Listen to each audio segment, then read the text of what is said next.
What's up, everyone? Welcome back to the Coffee and Sugar podcast. Today's guest is a very close friend of mine. His name's Matthew Belter. He is a concert photographer based out of the Los Angeles area, and honestly the one that got me into doing concert photography myself. So without him, I wouldn't be where I am today. So we kind of take a trip down memory lane. We talk about really cool stories that we both experienced, and me being able to share my input on this specific subject was really cool because it's something that I really care about in a world that I try to live in as much as I can. We talk about the good, we talk about the bad, we talk about some tips and things to kind of take into the photo pit, and it was really fun. So without further ado, I hope you enjoy.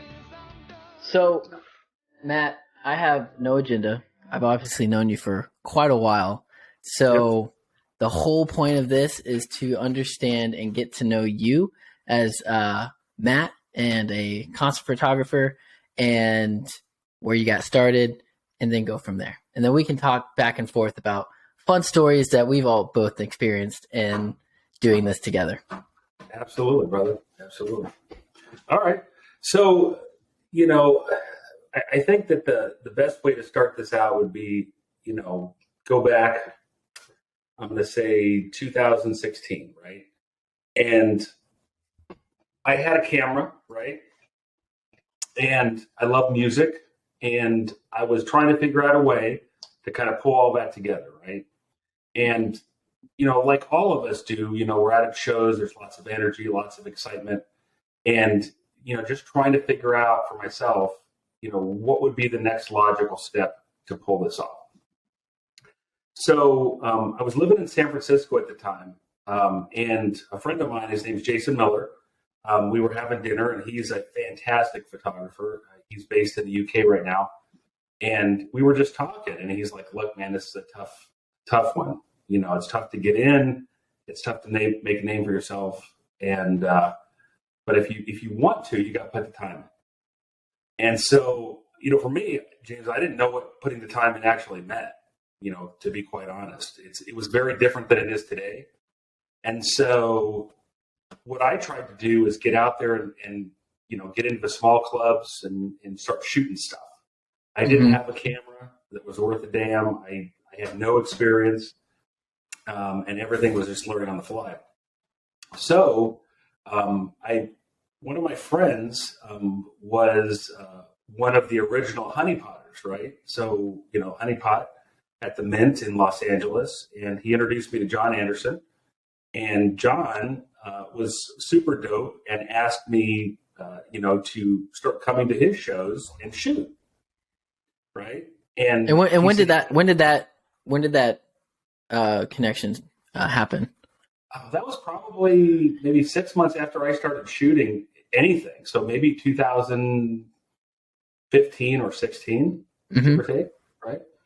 So he asked me out and came out to the club, and it was a unique place. It was, it was one of those places where it was, in my opinion, kind of dirty, raw, lots of stuff going on. Lighting wasn't terribly great, but there was just a lot of energy there. And every other Monday there'd be just band after band rolling through. It'd be rock, rap, you name it. It was happening. And so I got a chance to start shooting lots of different genres, right? And literally, James, I did that for a full year. I don't think I ever missed a show. And it was just my opportunity to get in there and practice, right? And I got to meet some cool people along the way, but I never got a chance to go to a big show, or what I considered at that point a big show, right? What did you start shooting on? What was your camera? God, it was a Canon kit camera, right? Just like I can't even remember what it was. It was just something I bought at Best Buy. Had a kind of a basic lens, basic camera, a Rebel, I think, if I'm not mistaken. And I found out very quickly that probably wasn't going to do. But I didn't really have the cash to do anything different. And so, along the way, John started to realize that what I was doing was helping him. And he's like, look, if you want to use the website, bro, go for it. Do what you need to do to start requesting shows. And that's how it started. That's ultimately right. And so I recall the very first show I wanted to go to was Disturbed. So I wanted to start out big, right? I'm like, I've got nothing to lose. And so I reached out to the publicist and sent my, quote unquote formal, press request in, and was denied immediately. She's like, Matt, I'm really sorry. We were full. But if you want to drive down to San Diego, I'll get you into that show. Right? So I'm like, oh, cool. So, I'm kind of silly, and I just get in my car the next day and I drive to San Diego. Never been in a photo pit, never asked anybody what to do in a photo pit. Oh, yeah. I just went, took my camera and off I went. And that's what started it, man. That was the energy that started this whole thing, man, for me. And Disturbed is a really, I'm sure that I don't think I've ever seen them live. I'm sure that was a quite the experience for their first one. Well, it was unique in the sense that they were a band that I loved, but they were also in a very small venue. It was House of Blues. Oh, really? A couple thousand people there, and I walk into the photo pit and frankly had no idea what I should be doing or who these people were that were next to me or any of that. So it literally was eye-opening, to say the least. Had some what I consider iconic pictures that to this day might be my best pictures ever, and some that were just god awful, right? The worst possible pictures that I could have. But that's how it started. So you mentioned, where you kind of started and just kind of getting a camera, going to your first show, getting in the pit, not having a lot of context into what you're supposed to do, what you can do, what you can't do.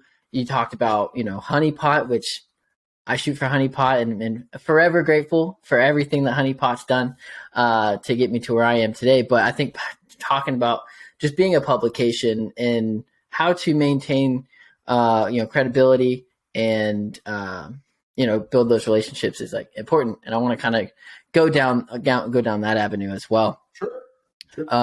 So as far as your first show being Disturbed, which is awesome, I know that you shot some also very large acts over the years. So I do want to ask, what are some of those top favorites of yours that you have been able to capture? Yeah. It's interesting because when you start shooting, it becomes, as you know, very addictive, right? Mm-hmm. You're in front of a crowd, you're representing your publication, and you're seeing bands that you love. And so, while Disturbed was a great show, some of my favorite shows, to date, I recall back 2017 Metallica at Petco, and being in front of 40,000 people, right? Legitimately one of my favorite all-time bands, and just kind of pinching myself saying, how did this actually occur, right? From being able, years prior, just shooting at Honey Pot, right at the Mint, doing what I was doing, and now all of a sudden I'm in front of all these folks in a band that I love. So Metallica was definitely one of those bands. I've been blessed to shoot, bands like Dream Theater and Red Hot Chili Peppers, and I just shot Iron Maiden for the first time, which was super cool. Shine Down.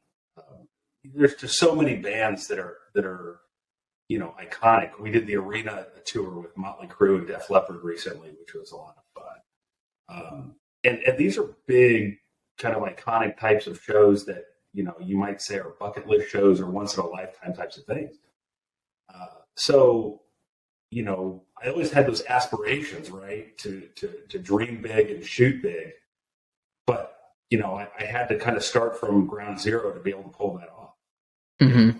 And even to this day, sometimes I ask myself, oh my God, you're in front of 50,000 people. Like Iron Maiden, it was one of two sold out shows. And, just literally, like a fan and a photographer, right? Not just going in there and shooting because I've been asked to do it for publication, but, I've been following Iron Maiden since I was 14. Mm-hmm. That's ridiculous, right? And I'm sure you've seen the same type of thing as with your growth in this business, starting to shoot shows that you grew up on.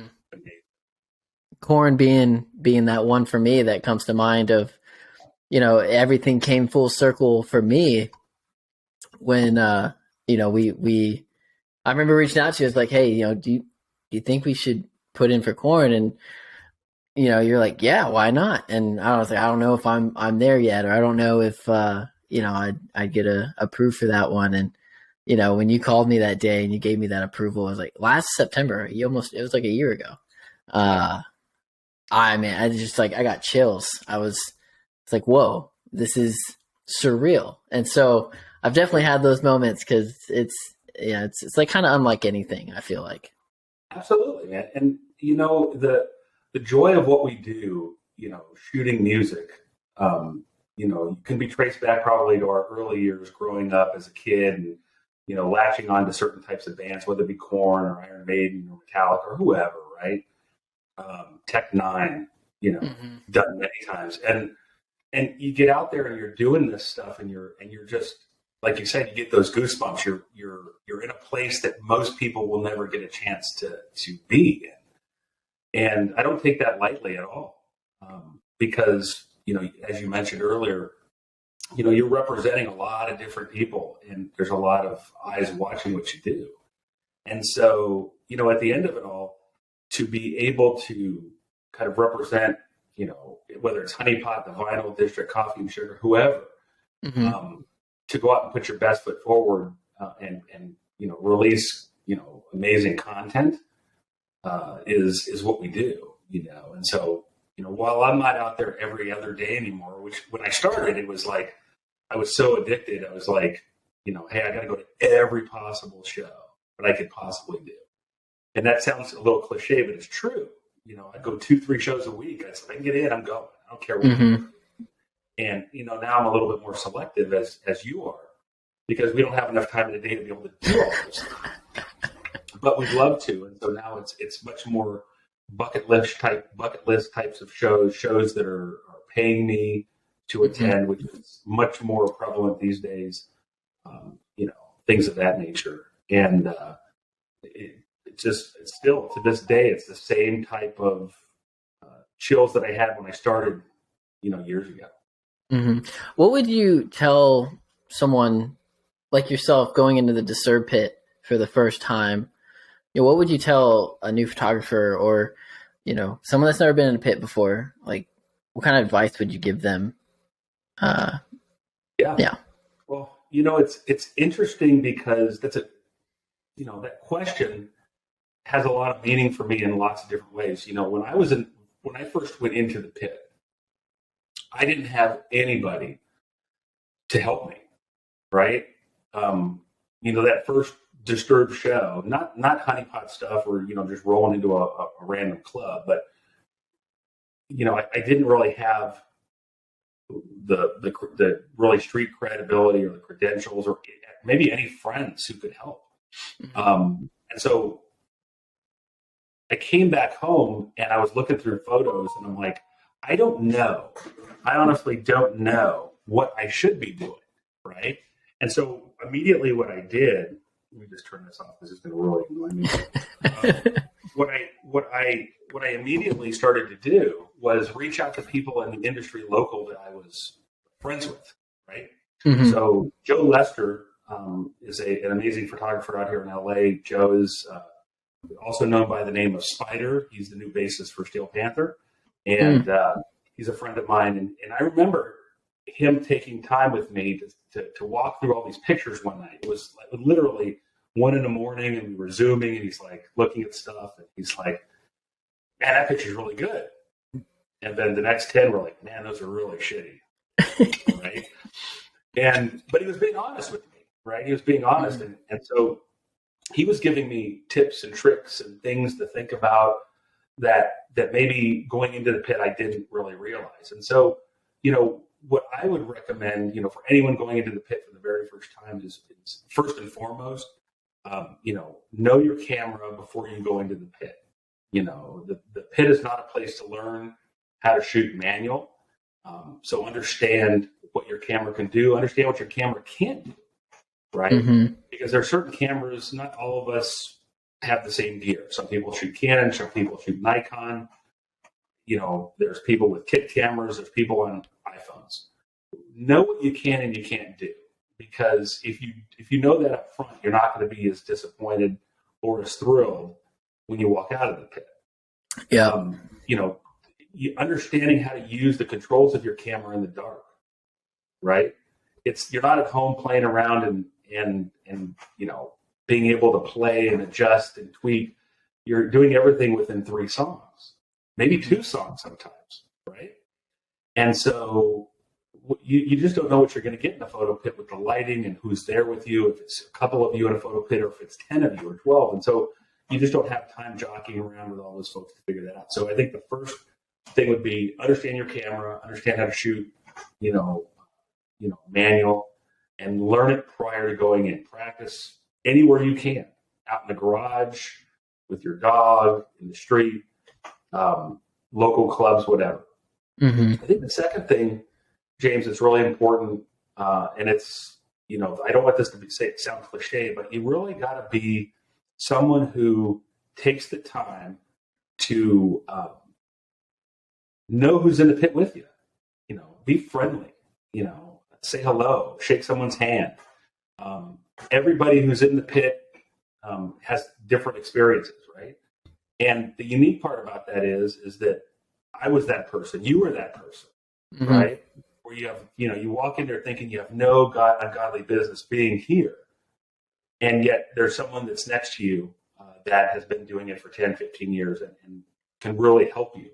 And if you start building those relationships with those people, you'll find that you'll learn a lot more, a lot quicker, mm-hmm. right?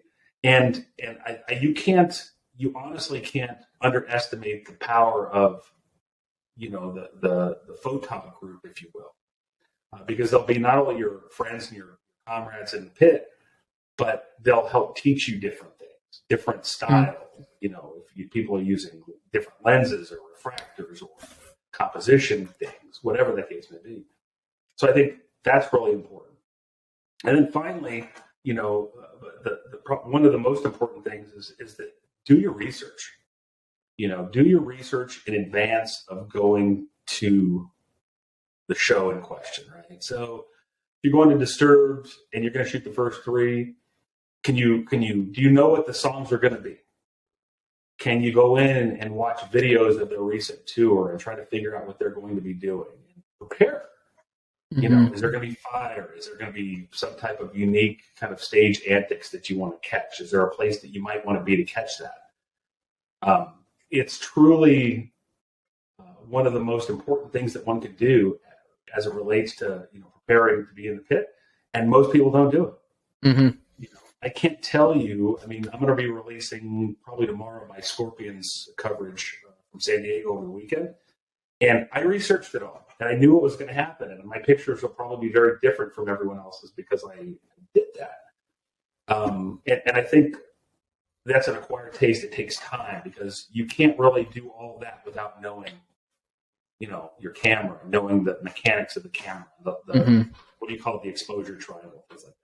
So mm-hmm. I think those are 3 things that I would highly recommend to anybody who's going into the pit for the first time or potentially going into the pit for the 50th time. Because there are people out there who don't do any of that and they feel they're really skilled, but yeah. I think I want to hit on all those points because I think when I first started, those were the things that you told me for the most part when I first got started. And so, the first part about knowing your camera, I started out with a Canon Rebel T4i with a kit lens. And then I think I got a 50 millimeter because that's what everyone said that you needed or whatever. And I think every time I went into the pit, I actually learned something new about my camera because everything was so fast paced. I'm like, that's not working. So I'm like pressing buttons, which I feel like it's the opposite of what you're supposed to do. But I think I came out of the pit every time learning something that, I'm not going to do that next time. Or I'm going to make sure I do this the next time I'm in the pit when the lights are minimal to none. Right. So definitely important. And then the second point of get to know the people that you're in the pit with. And I'm going to take that a step further and introduce yourself to the security. That's something that I actually have started doing recently, just so that, you don't run into any issues, right? Like, one of the things that I think has helped me in the pit and having no issues is the first thing I do when I get to the venue is I go say hi to the security that's going to be guarding the railing for where we walk in. And they're typically pretty cool. And I don't think they expect that from like us, because they deal with photographers like every night, right? Sure. Yeah. So that, along with just getting to know the other photographers, networking, and just being a good person, right? That's it, man.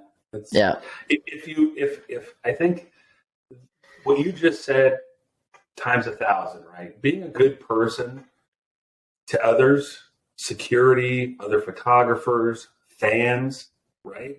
I mean, how many times, and you've probably experienced this now, just with your short window, and it's not even short, but you're in front of other people who paid money to be there, and they get frustrated, like, why are you here?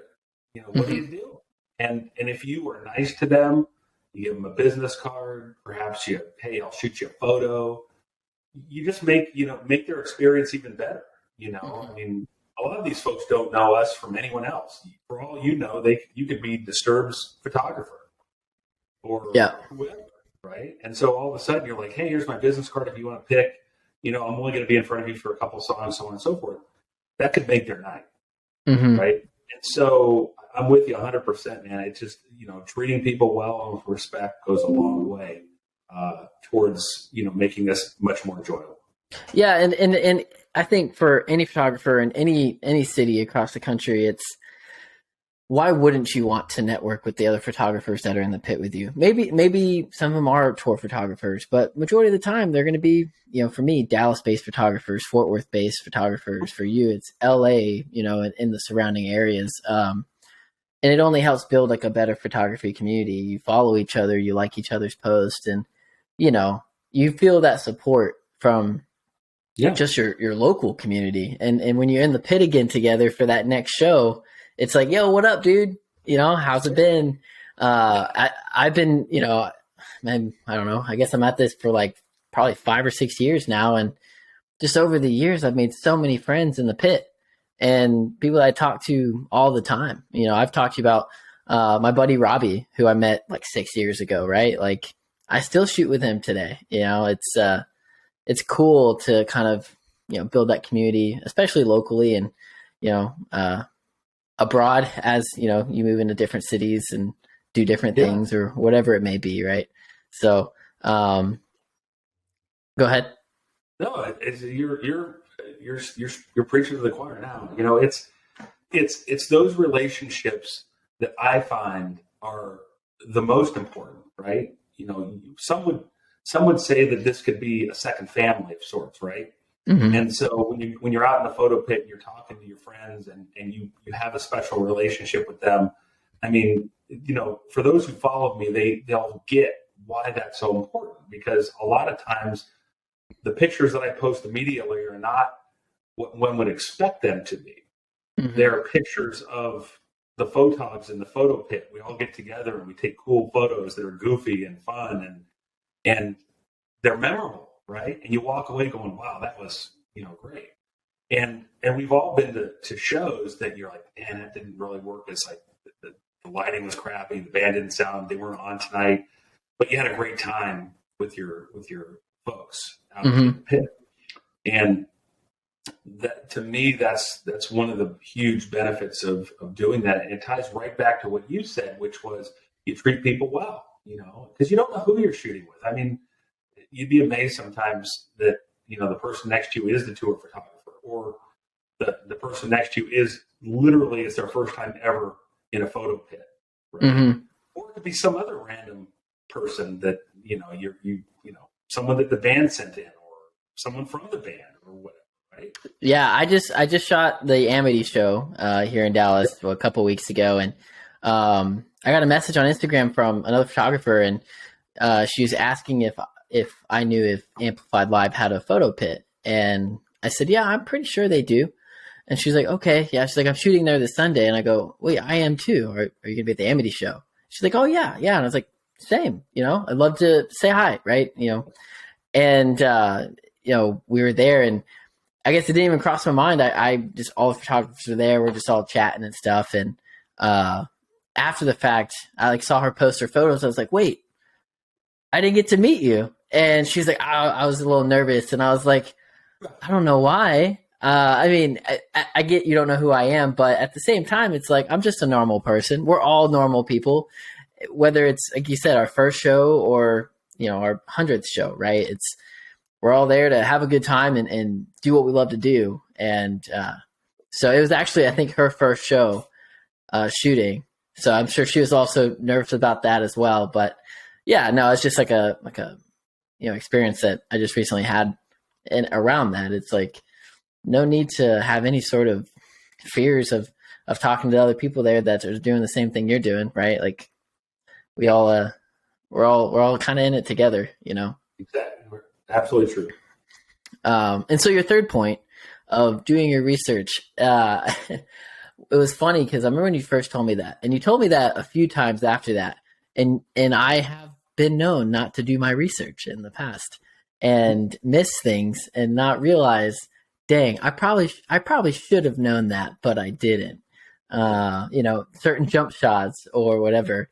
I think you're absolutely right. Knowing when pyro is going to go off, because everything's timed up. It's not like it's at a different point, in the song. It's there because it's timed to be there. So knowing when those the pyros or the cryo or whatever it may be is going to go off is going to make for the best shots. Yeah, and interesting. It's funny you say that because watching you grow and the work that you do right now, you have a tendency to be able to catch things that most people don't.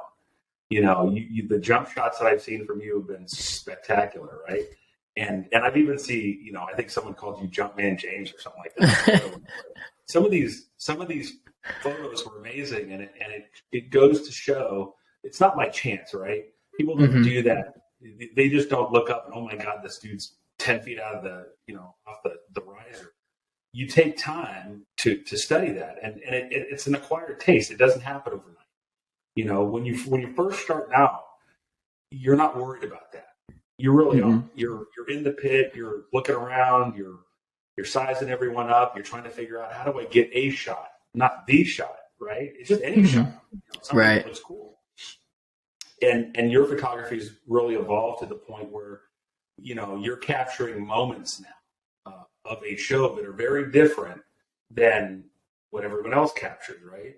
And it's important to kind of think of it in that regards because, a photo pit may have 3, 4, 5, 10, 15 people in, depending on the show. If you're going to Corn is a great example. You're all at the soundboard. You get to choose what you publish, right? You get to choose what you shoot. And 90% of what's shot there will look identical. Right. It's just, there's no ifs, ands, or buts about it. But when you start to differentiate and you start to look for things that are happening that most people aren't through research and listening and paying attention to cues that are going on, right? You become a much different photographer, right? And that's one of the things that, my teacher, Igor Vidishev, he taught me that. And he said, you have to pay attention not just to what's going on around you, but you have to pay attention to things in advance of the show, right? Igor is probably one of the best and well-recognized rock photographers and teachers that are out there right now. And, he was taught from the best. When you think about, and I was going to mention this to you because it's interesting, Igor was referred to me by someone else who said, this guy can help you. He can take the basics that you have and really help you become a much better photographer. And, we all, when we're starting off, think we're really good photographers, right? We can figure this out and so on. And it's actually not that way, And so to be able to listen to someone else, really listen to them and take criticism right? I remember he told me once, he goes, what do you think about this picture? And I looked at it for a minute. You'll probably remember this a little bit because I think we've done it. And I'd say, I think it's a good top photo. And he'd go, you do? And I said, yeah. And he goes, well, it's really not what you think. And it's really not about you. It's about who you're taking a picture of, the fans, the band members, what they think. Because if they don't like it, it makes no difference what you do. Mm-hmm. And I started to think about it this way because, then you're not just capturing a moment, you're capturing the moment, right? And it's different. Igor, his mentor was Neil Zlazauer. And Neil is probably one of the preeminent rock photographers of all time, right? And I say that with all seriousness. He is probably one of the most recognized rock photographers on the planet. He makes more money from photos he took in the 70s and 80s because they were iconic. Rolling Stones, Van Halen, Aerosmith. And there are all these things that you've seen that you're like, oh my God. And so it's interesting. You follow this pedigree over time, right? These people who have taught other people who have taught other people to become great photographers. And in many cases, those photographers actually become better than them, right? Mm. They do. I've told you this. I look at a lot of your work and I'm like, wow, that's freaking ridiculous, man. That's just dope. You have a different style. You kind of took what you started with and you created something for yourself. I did the same and all along the way, right? And I think that's the great part about it. We're all in this big kind of incubator where we help each other get better and we're doing things and we want everyone to be better. We want, that moment you just had, right? Where you're on stage at one of the biggest rock festivals on the planet and you're peering out over 40, 50,000 people. I mean, what the fuck, man? That's ridiculous. I've never had that experience. And I'm proud of you for being able to pull that off, right? And it wasn't by chance. It was through hard work and it was through focus and it was through networking and all the things we've talked about and things that were shared to me, right? There's none of it's accidental. If you think that you're going to be on stage with Korn, be on stage with Korn, but it takes hard work to do it. Right. And that's what you've done. And I think that's what I've tried to do as well over my career doing this is listening intently to people and sometimes taking some hard knocks along the way to realize that everything that I do isn't great. It's really not. I don't want to publish 100 photos. I'll just publish a couple, if they're good. Or if they're to my good standard. And if you want to publish 100, knock yourself out, but that doesn't make you a better photographer because you put out more stuff. Yeah.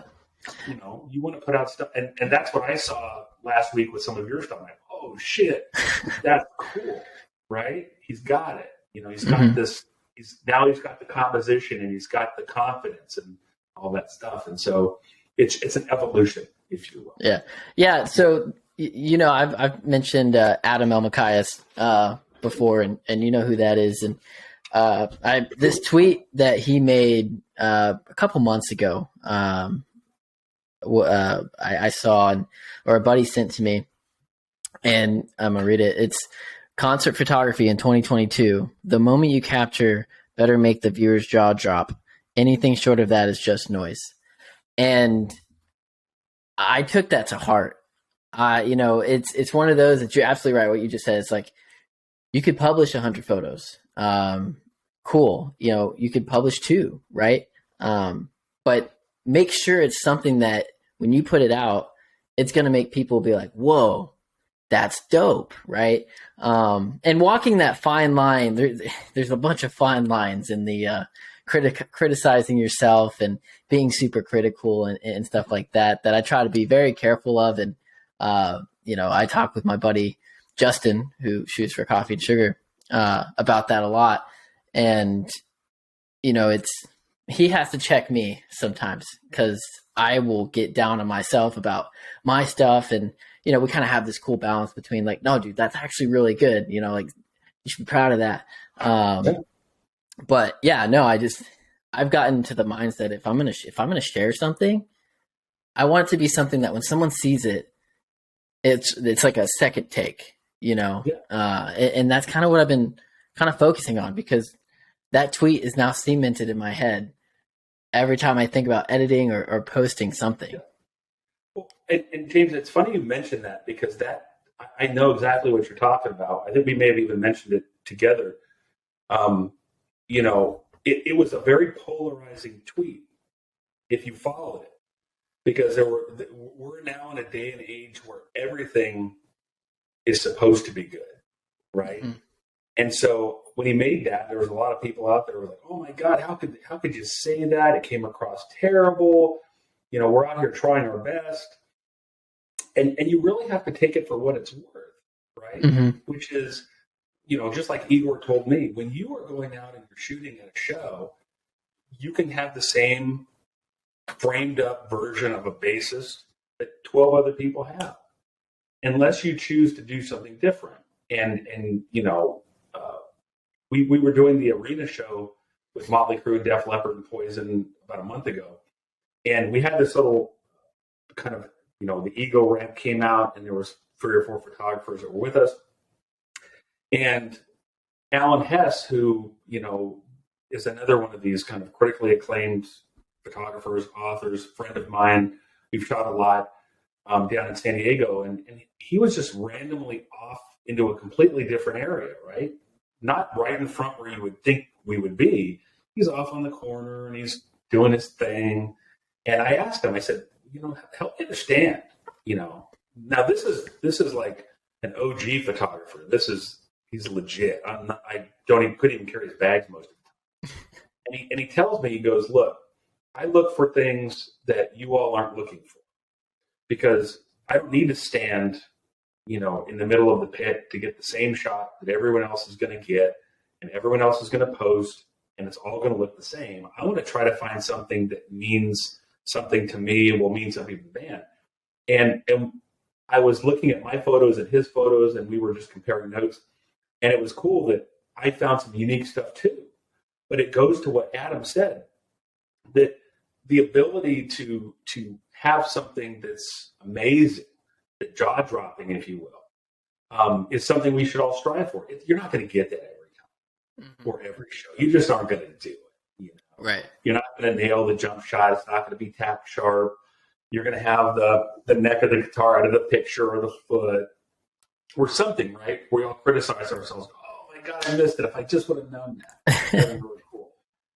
And then you're going to have a handful of iconic shots that you're like, "Wow, that was amazing," right? Mm-hmm. And so I don't take that, I think when I first saw that, I was like, I'm not sure what to think of this comment, but it ties right back into everything we've always kind of held each other accountable for, which is shoot for the person that you're shooting for, and make sure you do the very best you can.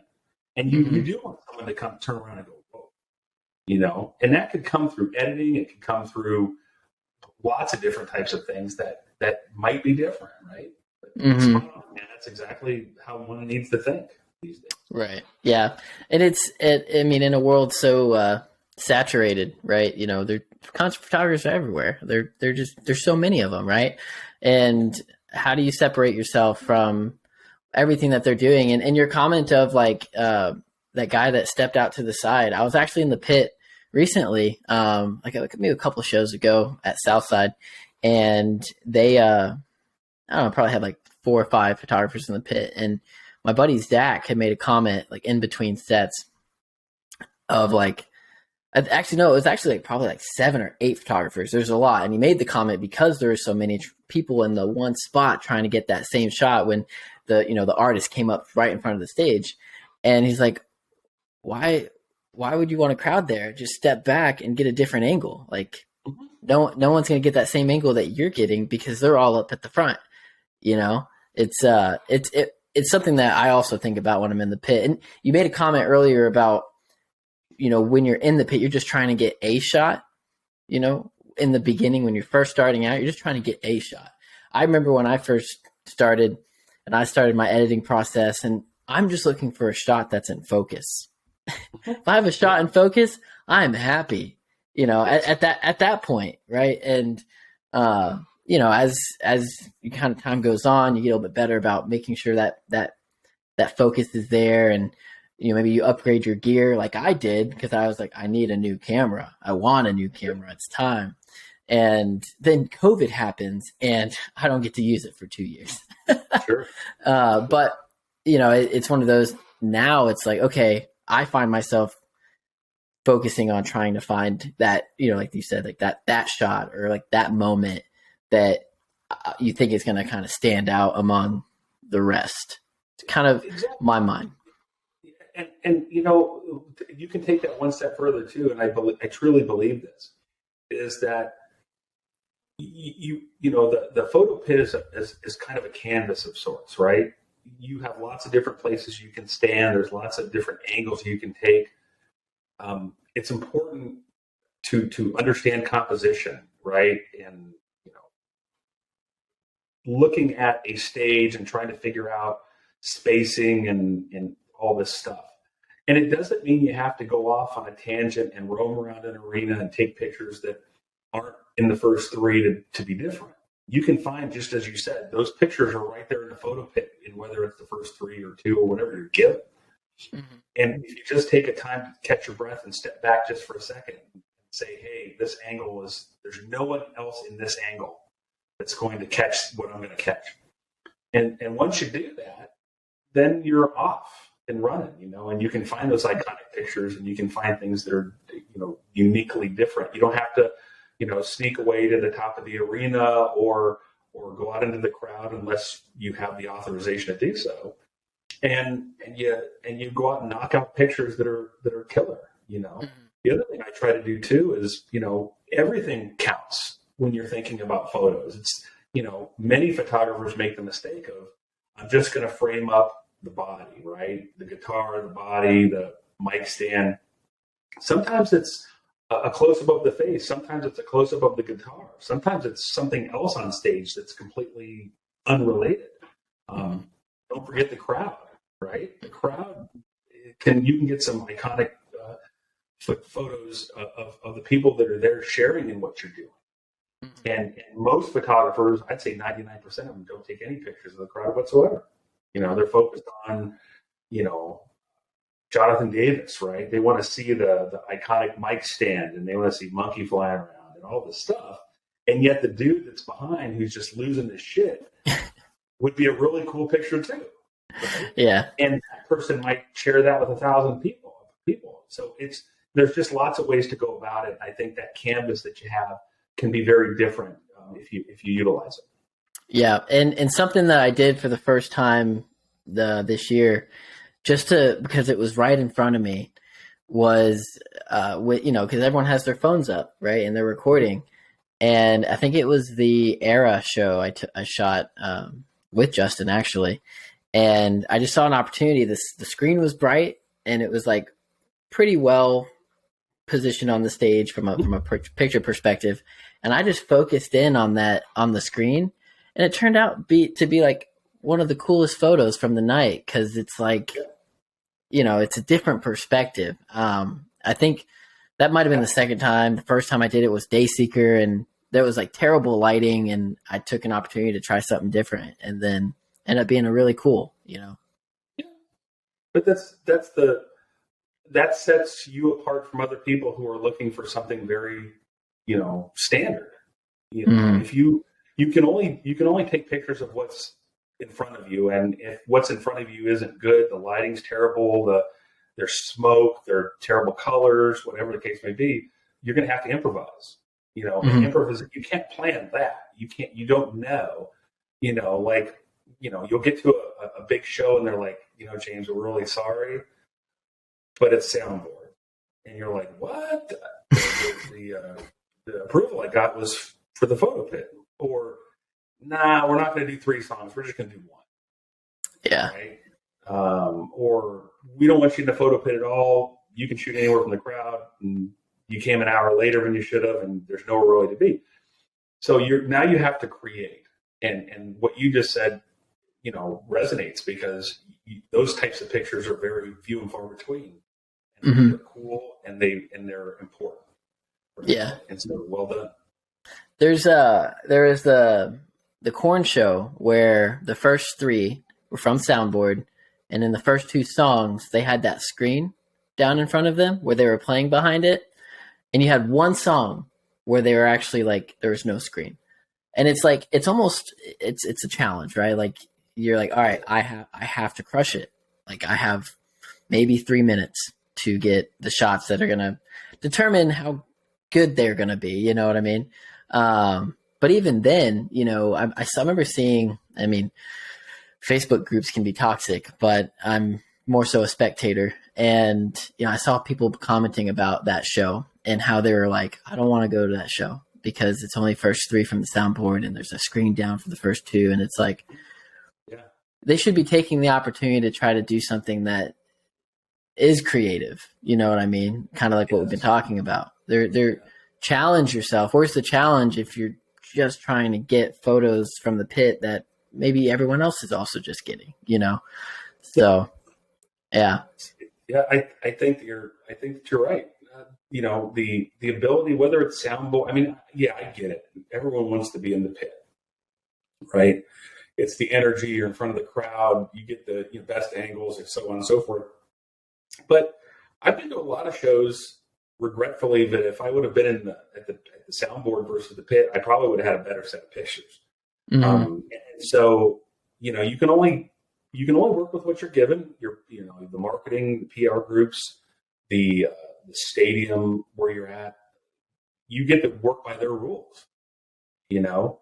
And if you're frustrated about that, there's not really a place for that here, you know, Right. because you'll miss a lot of stuff. You just do. Mm-hmm.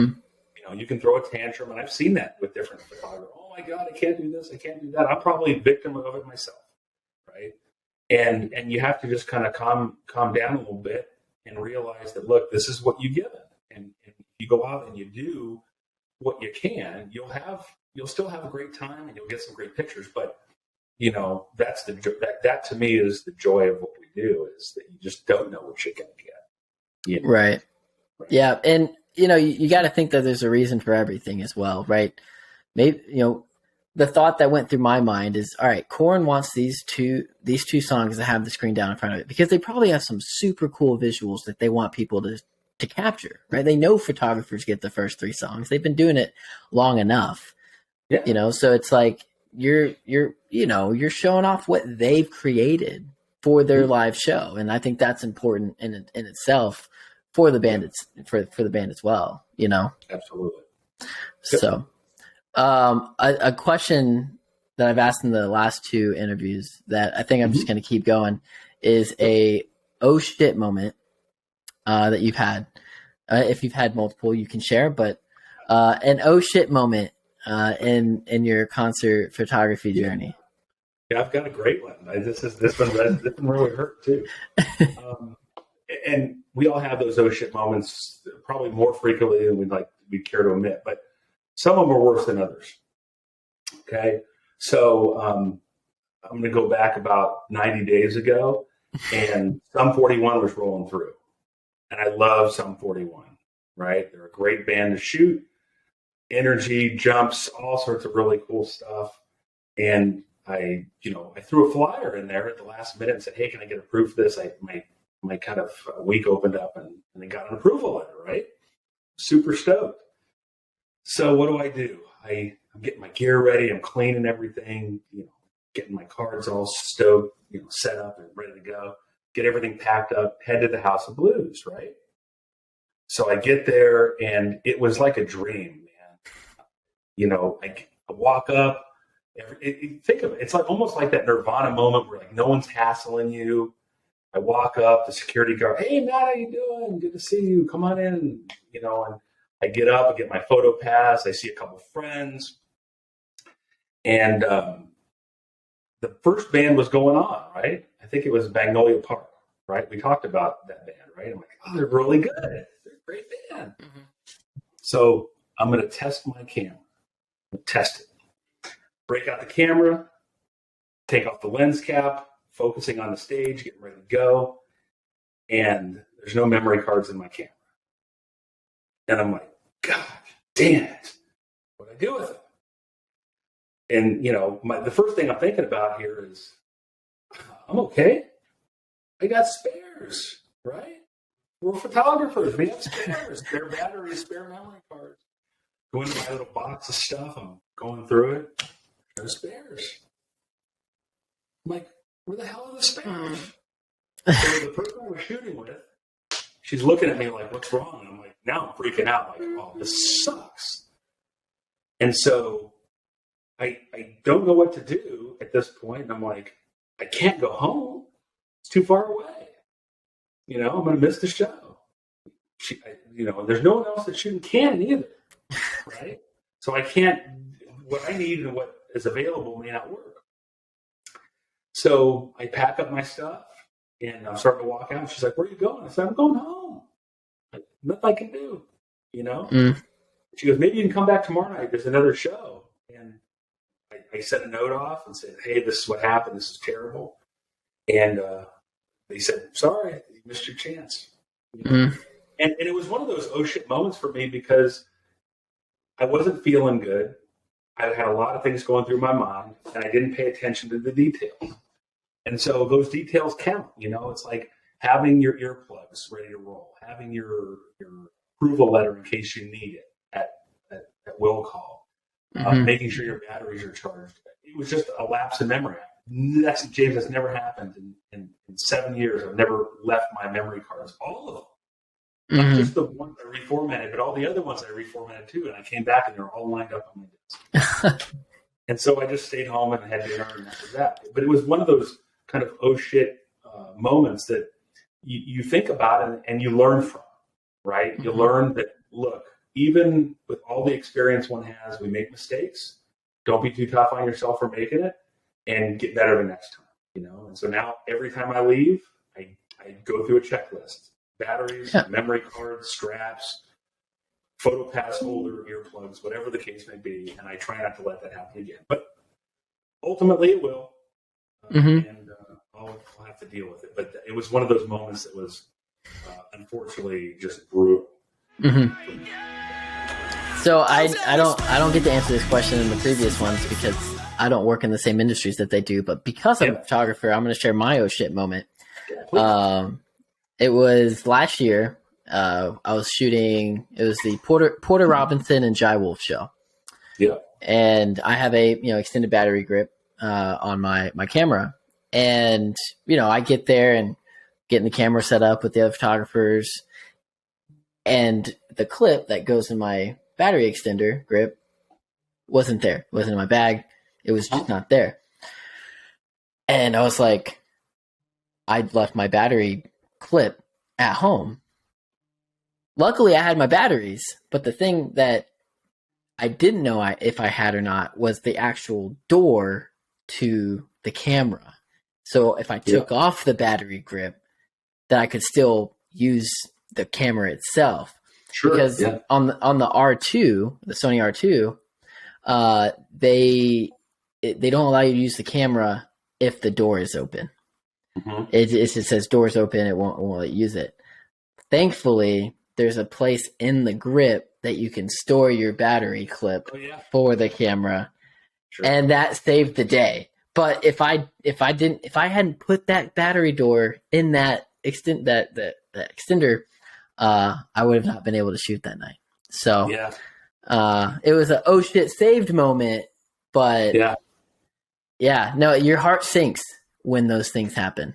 It does. And as photographers in the pit, we have to be used to those things because they will happen. You'll forget a memory card. The battery won't work. You'll have an error in your camera. You'll be approved for a show and then not be approved for the show. That happens, right? And so ultimately the best that we can do is to prepare as well as we can and then give yourself a little bit of flexibility for things that don't go as planned. Because whether you're shooting in the photo pit at the House of Blues or a major festival, shit will happen, and you got to be resilient. And if you're not, it'll become a job that you don't want to have. Yeah. Right? What's a oh shit moment? I'm here, kind of good oh shit moment that you've had, that either recent or old, doesn't matter. No, as it relates to music photography, there's a few that I can think of. I've been to shows large shows where I've walked in, to get a photo pass, and I've been treated to, hey, you have all access tonight, and you're like, whoa, okay, this is cool. I don't know how this happened. I didn't request it. I've been to shoots where half of the folks that are there with me, who love a particular band, and then somehow I had an access that I could shoot a whole set, and they didn't, and I'm like, I don't know how this happened. It's crazy. So it's a kind of an oh shit moment in reverse. I've also been to shows where I've been at the end of the show like, hey, we want you to stay and shoot the last shot of the crowd when we're done. Just randomly, and that's been pretty cool. One show in particular that was quite funny. We went to it was an Yngwie Malmsteen show. Yngwie's an amazing guitarist from the 80s and beyond, and he does these just shows that are just it's all guitar work, frankly, right?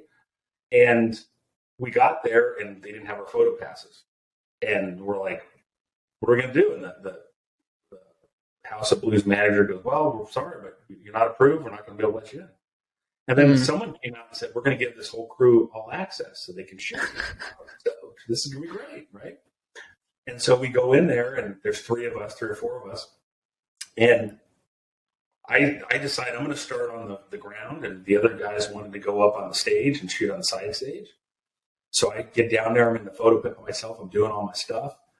And I walk, after the first three, I walk up to around the back and hop on the side stage. They go down in the pit, and you see Yngwie, and he's pointing at them. He's like, get out of here. He doesn't want them in the pit. And so they were told they couldn't shoot anymore.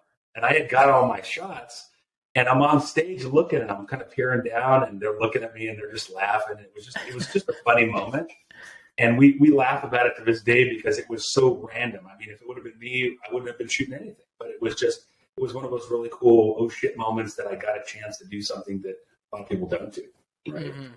And that's cool. And other things that come from this, I was chosen to be the photographer for Dream Theater for their tour program 3 years ago. And I was hired to do it.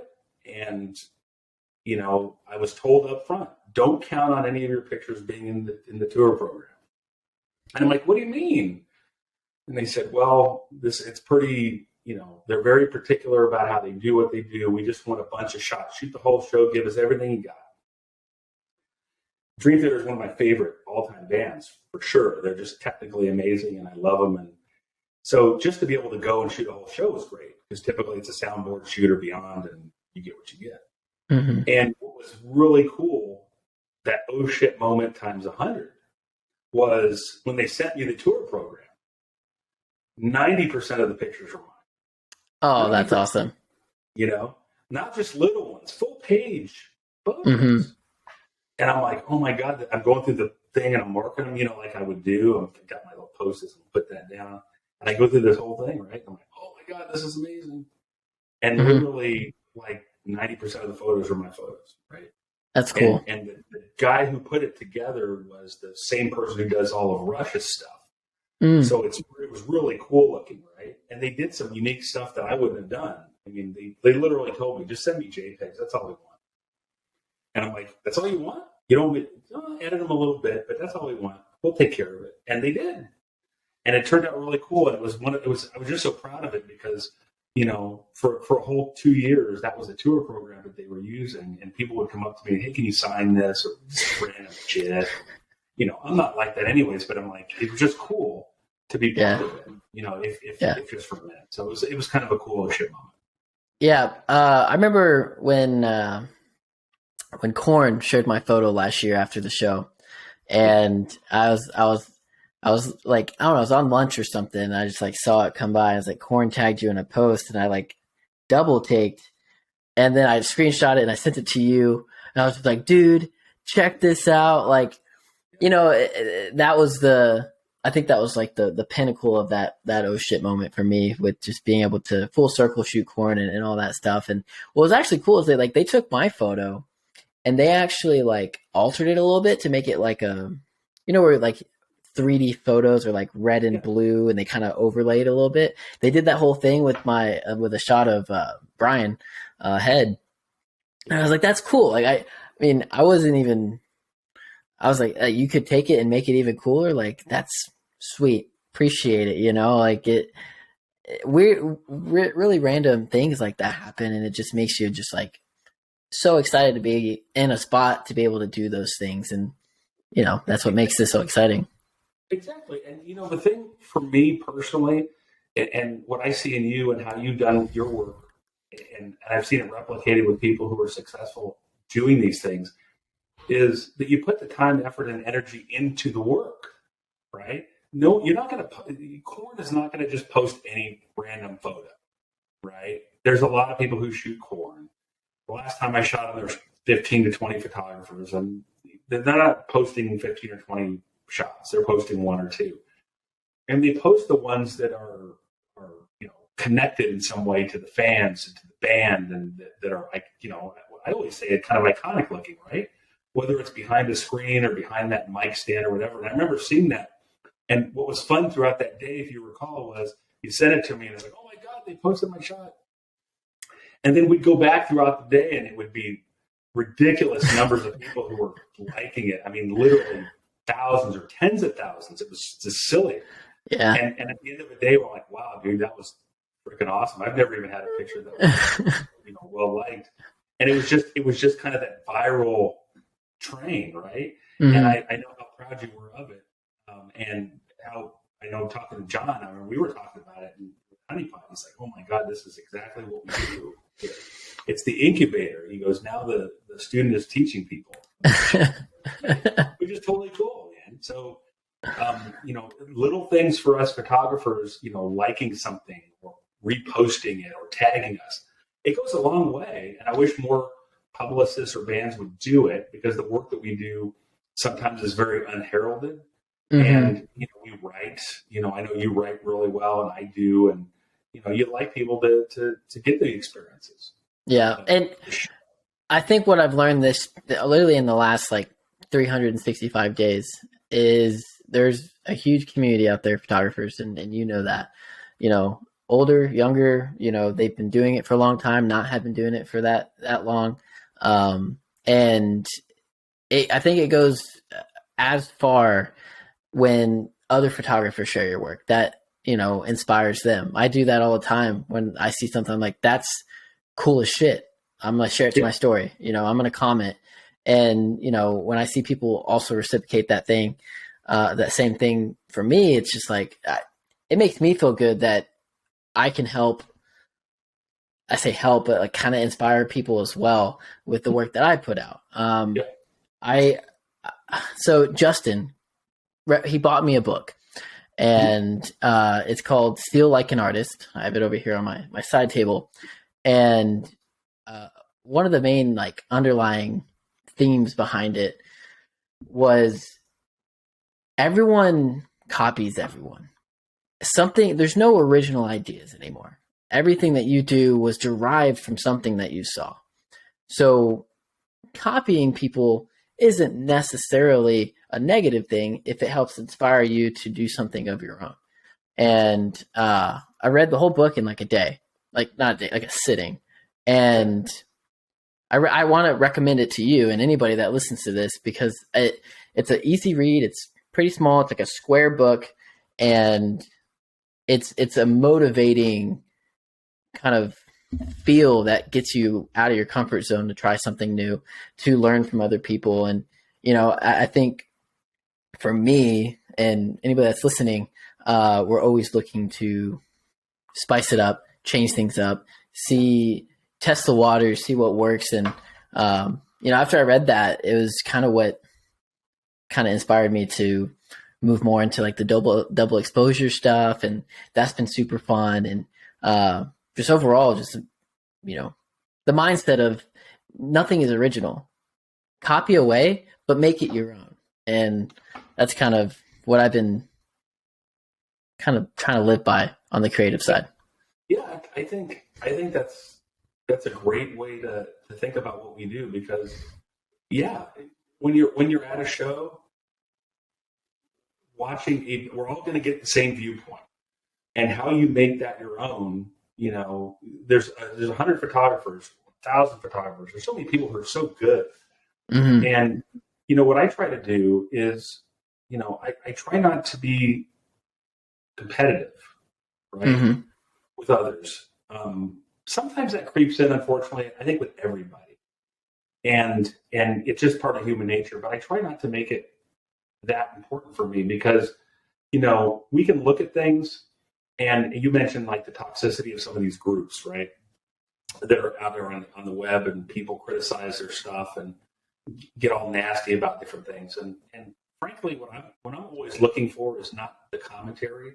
It's more about what people are doing that can be different, right? And I'm the first to tell you, and I think I've told you, there's a lot of stuff out there that just is god awful. I mean, it's not art, right? It's really not. It's bad photography masked with bad editing, right?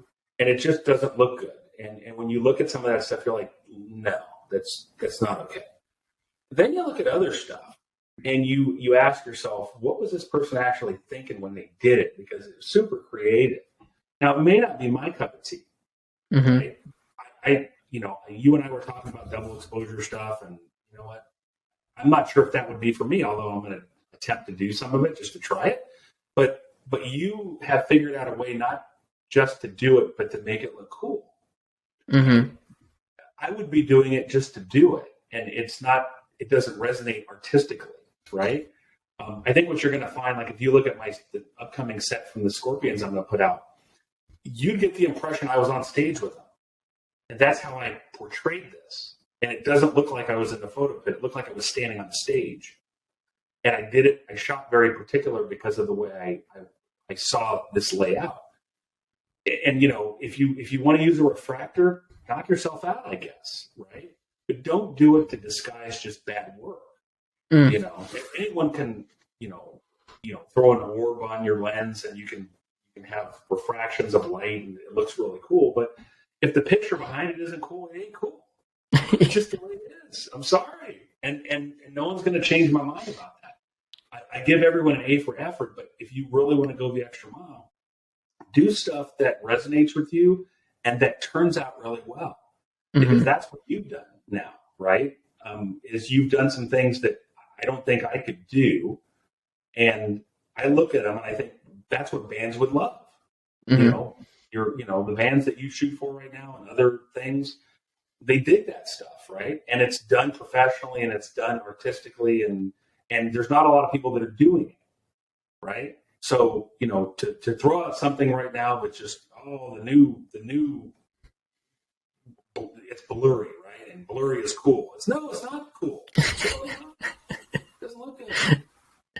It's not, no one's going to like this, but if there's something to it and you can make that your own and it's well thought out, that's what's special. And so, everyone doesn't get a prize. Sorry. That's not how I am, and that's not what I want to see in photography. I want people to work hard and put the legwork in to go to small shows and venues that suck.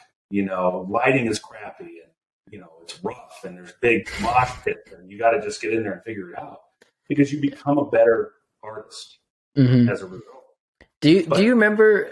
I don't want to cut you off, but I have a story about the roughing it and not being in the best conditions. I don't want to kill your point, so finish that, but I don't want to forget it.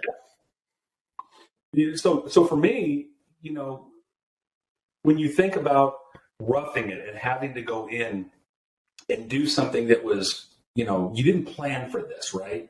And so I can recall a few shows. I think I could go back to my first Tech 9 show, right? My first one. And anyone who knows me knows I love that man. He is amazing artist. And I mean that significantly. He's an artist. He's not just a rapper. And I remember this first show I got accredited for, they said the he's gonna go off at like 9:30. And I'm all stoked, ready to go. And there's never been to one of these types of shows before. And I'm learning how all this works. And then someone comes up and taps me on the shoulder and goes, he's not going on until like 2. I'm like, 2 when? And they said 2 in the morning. I'm like, what? Yeah, and you're not going to be in the pit either. I'm like, whoa, okay. So now I got to figure out how I'm going to do this. And if you've ever been to a tech show, they're wild, right? The crowds are wild. And so I get out there, and you think you were at a rock, a metalcore show or something. Mosh pits are breaking out. There's clowns everywhere. It's just wild. And I literally had to fight for my life to shoot this show over a course of 2 hours, because they let us shoot for 2 hours at like 2 in the morning. I was tired, exhausted, and people were just losing their shit. And I just remember I was in the worst environment. I was sure my camera was gonna get, broken, or lens was gonna fall off, or some craziness. And I just walked out of there going, wow, not only was that an amazing show, but I got some really cool photos that I don't think I would have ever got if I wasn't challenged. Yeah. For it, and that's, you gotta pay your dues. Yeah. No, absolutely. There is so remember when I was up in Oakland, and you asked me to do the Tank Crimes takeover? Yeah. Yes. And there was a band, I believe they were called Gruel. Ghoul, that's who they were. And that was like, I guess, the headlining band. It was like a death metal show, right? I had never done a death metal show before. But you're like, hey, this guy's looking for some coverage, would you be down to do it? And I was like, yeah, I'm in the area, why not, right? So I show up and walk in, and no photo pit by any means. Yeah. And there's 2 stages. One is like maybe 2 feet off the ground, and it's a small space, and you get to work with what you got. And then you got the other one that's like on stage and whatnot. And then Ghoul, I believe it's them, are the ones that spray you with things. It's very similar to Guar. Wasn't so much Guar.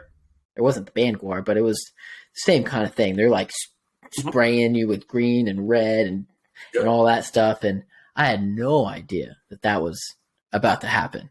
And I'm in the pit. I'm like standing like up against the wall, like just trying to like cover my stuff. But I walked out of that, and I went into editing those, and I was like, I don't know how I did that. I mean, some of the things that I impressed myself, because I was like, I mean, I don't know how I did get sprayed. My camera did get some stuff on it, but it wasn't detrimental. But yeah, no, you're absolutely right. It's one of those, like, you're there, you got to make the best of it, but you also want to be able to deliver some good work. And I remember afterwards, the guy that owns Tank Crimes Records, I believe, was like super stoked on him. He was like, great, thank you so much. Like, I was like, yeah, I don't know if I'll ever do another death metal show again, but we'll see. But same kind of thing. It's like, yeah, you pay your dues. And I talked with Robbie every so often, because there's so many people jumping into the concert photography world, and that's great. That's cool. Like, if you can operate a camera and be a good person, cool, awesome. But there's like this interesting fine line that you kind of walk, without like just giving someone everything, because they need to experience what it is like to not have everything. You know what I mean? And it's not just expecting things to happen. It's like knowing when things are supposed to happen, right? So being a supportive photographer in the community is like, yeah, like, so this is what I did to get to this point. And like communicating, it takes some time to get to certain places, without just being like, here you go, like, here's all the answers, here's everything you need to know, right? There's a learning part that has to be incorporated into. There is, and I think, James, that's out of all the learnings that one could walk away with, as from what I've learned over time, and what I've been taught by other people, right? And I've learned a lot from you as well. I think that the learning curve is all encompassing, right? So I don't walk into a pit and say, I've made it, I'm shooting big shows and I'm being paid, and none of that stuff is terribly important to me. From that perspective, what's important to me is that the people around me are enjoying what they're doing. They're getting really cool experiences, and that I'm learning from them. Mm-hmm. As a more seasoned photographer, and being able to push my boundaries and learn whether it's shooting techniques or editing techniques, the ability to network, which is sometimes taken for granted, really being able to talk to people at venues and shows, promoters, and all that kind of stuff, to open doors for yourself, right? The work that we do as live music photographers, professionals in this business, does not happen by happenstance. It happens through hard work. It happens through determination. And it happens through making mistakes, and lots of them, right? To position yourself where you can be, a photographer who's being hired by bands and going on tour, helping do tour programs, or, merchandise, or just live music photography for bands for lots of different promotional stuff.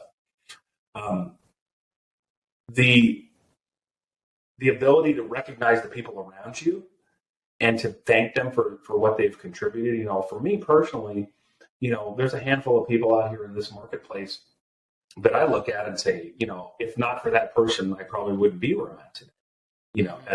I can mention 100 of them. But there are just some that really go the extra mile for you. You know who those people are in your network, and you mentioned that today. But everyone should have those people, that can put their arm around you and say, man, that was some really awesome work. Or, you know what, that wasn't your best. Mm-hmm. That just wasn't, because today, if you go back to what you said about Adam's statement, if you want jaw dropping, you got to work at jaw dropping.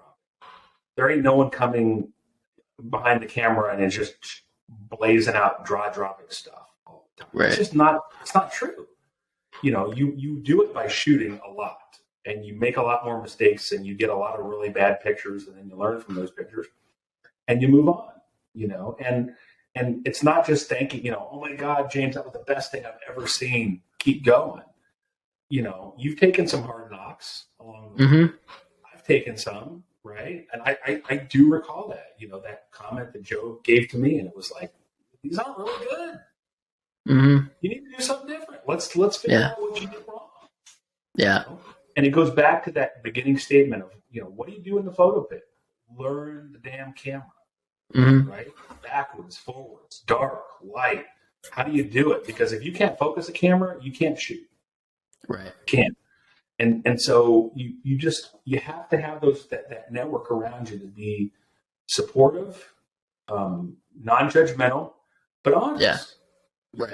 And if you can get the honesty from people, you're going to get better, and you're going to become what you want to become. You'll shoot the shows you want to shoot. You'll go to the arenas that you want to be in. And at some point down the road, it doesn't happen right away. I think people in general, photographers, live music photographers, need to realize this. You're not going to the, where figure it out, Key Arena, or, these big stadiums and shooting big shows, your first show. There's an expectation now that, just because I have a camera, I can do that. And the answer is you really can't.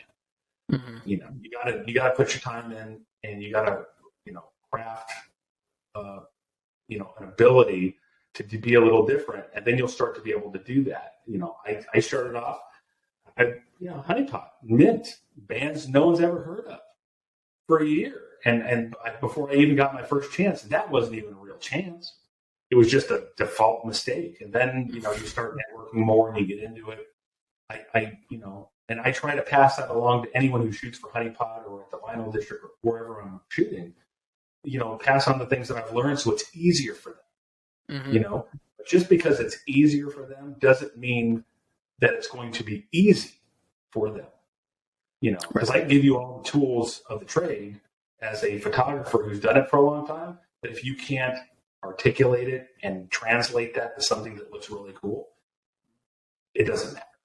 It really doesn't. And that's where I've seen your transition over time, and other photographers that we work with too, where they wanted to be different, and they took the feedback and they provided change that was necessary to get them to where, like, as an example, you being on stage at this festival, right?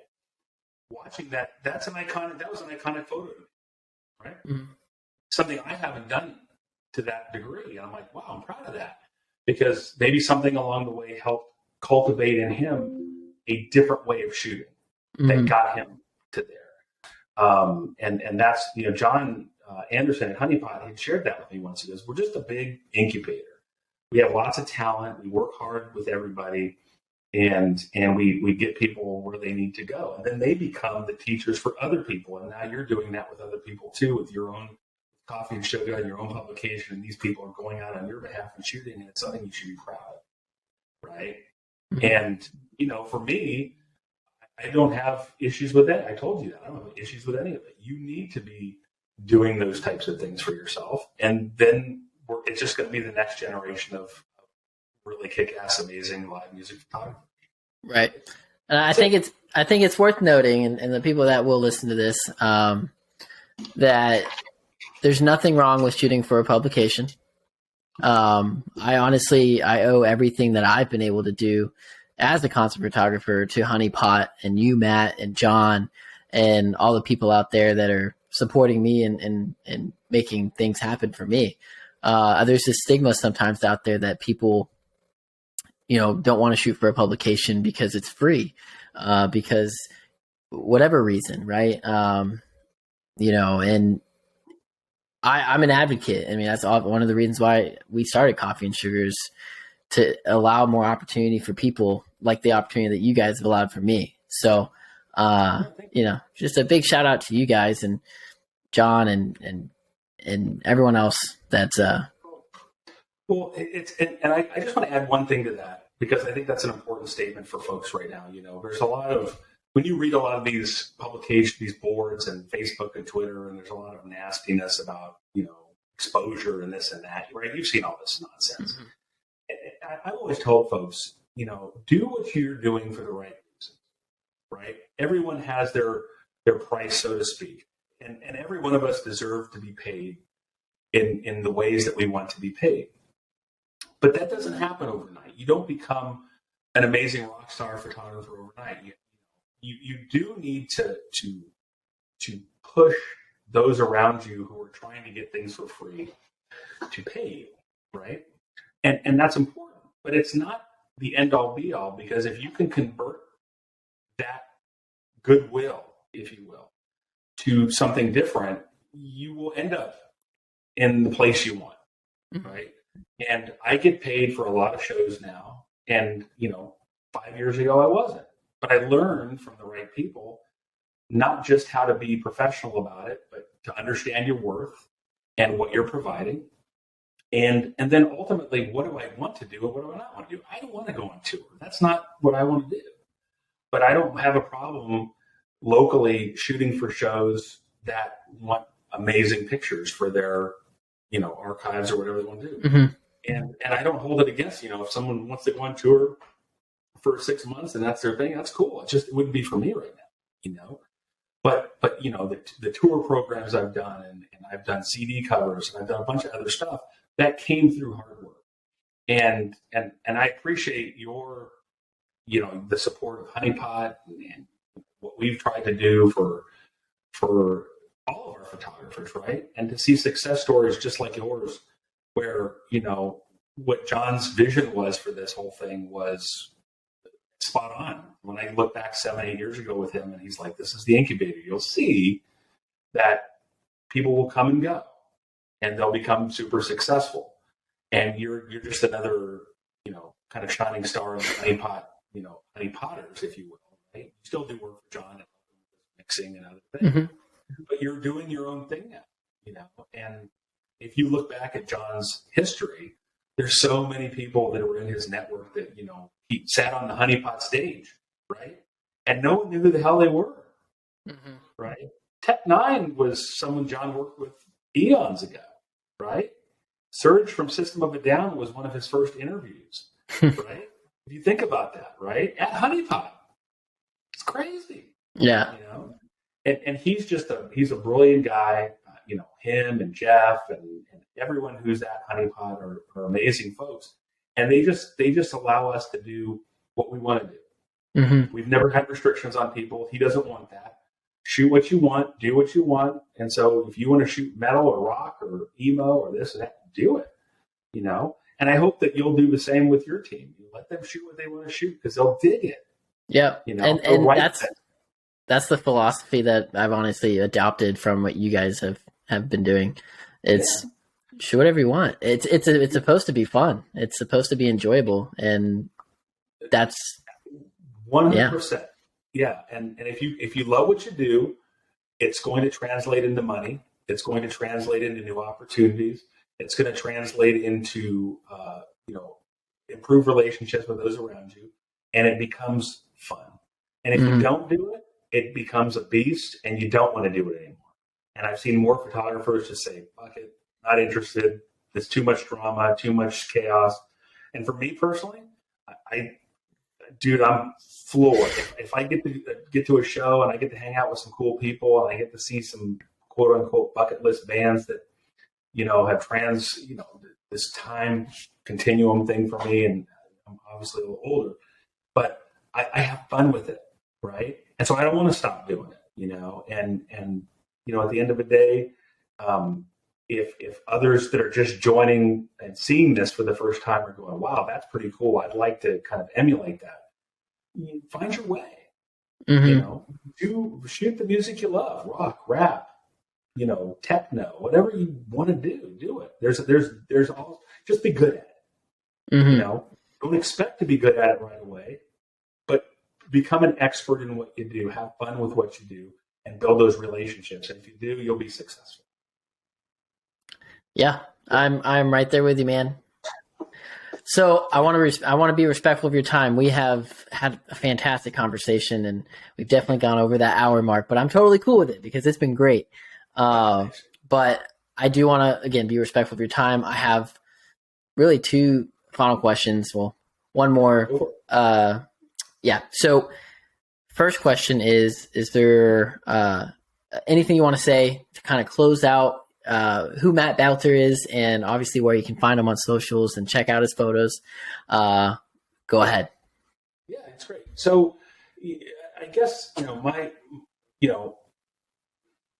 the person that I am and the person that I think people know me, I really try to go the extra mile for those in our community, right? It's not an easy community to maneuver in a lot of the times. There is, unfortunately, a lot of folks who find it more of a competition than a melting pot where we can all get met. I'm not really down for any of that, because at the end of the day, I want people to enjoy the scene, so to speak, and to grow, and so we shouldn't have restrictions on that. It's really important to me, and hopefully it kind of rang true throughout the interview today on this podcast, was that you got to take time to learn what you're doing,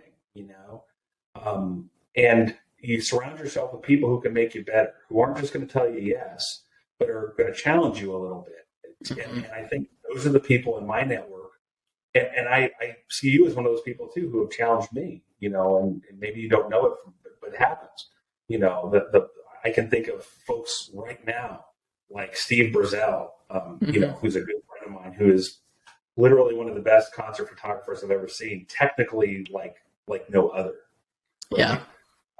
Joe Lester, again, I've mentioned him. He's just been an amazing, help for me. Guys like Steve Rose and Chris Loomis and others within my network, Michelle Alvarez, they just provide tons of inspiration to me that at the end of the day help me to be a better person and a better photographer. And I hope that everyone that's not just up and coming, but can utilize those types of things, to become better.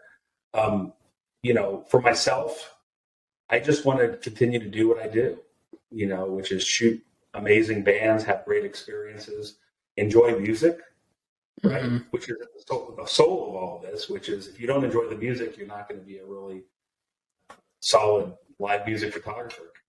Yeah. I'm probably one of the people who have been to more shows than most, long before I even did any music. You can find me on Instagram at Icebox Photo. Look me up, Matthew Belter. We post a lot of cool shit, music related and otherwise. It's what I do outside of my normal work. I thank you, for being, and I don't want this to be cliche because it shouldn't be, but, you've helped inspire me, someone who's been in this for quite a while. You've inspired me to think differently about what I do. How do you not just visualize a photo, but how do you take risks and be creative and different? And we all need to be doing that. We all need to be doing that. And for those who want to take it to the next level, Jason Miller always tells me, he's like, we need to take it to an 11, right? Not just a 10. We're taking it to the 11. He's always talking like that in his reviews and his photos and all that shit. And when you look at his photography, which was my initial inspiration for all the work that I do, he takes it to an 11, right? And he still does. And all this time, he's in London right now, and he's shooting shows all over God's country there. And I always thought, you had mentioned that, like that thing that Adam said. To me, it was that it's taking it to an 11. It's the same statement, just a different way. Yeah. And I try to do that every single day with my music and my business and my relationships. That if you can do that, you'll enjoy them and you'll have fun. Yeah. So if you get a chance, you can come check me out on Instagram, follow me. If you ever need to reach out, if anyone who's out there needs helpful advice, I'm always here for that. But I just wish everyone the best. I want people to thrive in this community. I want people to realize that it's special and not take it for granted. Mm-hmm. Because this isn't, for those who think that this is easy or that it's always going to be here, don't, because it can be gone in a blink of an eye, and we don't want that. We want to be able to continue this in the foreseeable future. So. Yeah, awesome. And then the last question I have. Oh, and I don't want to forget to shout out Honeypot. I know I've already done that. Honeypot Live. HoneyPotUnlimited.com is where I post my work with Matt, and Matt also shoots and writes for the Vinyl District. So, two awesome publications. All right, and then the last question is, it's a two-parter. Do you drink coffee? I do not. You don't. You are the first person I brought on here that doesn't drink coffee. What is your go-to morning beverage? Unfortunate, but I'm sure coffee would be a much better alternative than my diet monsters and all that. So, I'll just leave you with it. This is so the first, to answer that, if there's another part of this, that's cool. But I'm a caffeine junkie, and it's not good for me, and it's never been good for me. And I always get a little bit aggro and anxious when I'm cranked up on that. And we went to a show, my buddy Chris Loomis and myself, and there was a monster thing. They're giving away stuff. And he goes, "Oh, dude, it's diet. It's not going to be a big deal." I said, "Dude, I can't do it. Can't do it." And ever since then, man, it's been like back to can after can in the morning. Mm-hmm. So Mike Jones is Monster, Rockstar, and all the other nonsensical drinks that you can have that they say are good for you. There you go. Something different. Everyone that I've ever brought on has always been a coffee drinker. So you are not the anomaly, because it's an energy drink. Who doesn't drink energy drinks, right? But anyways, all right, cool. Well, Matt, I appreciate your time. I'm gonna let you get back to your night, and I know we'll probably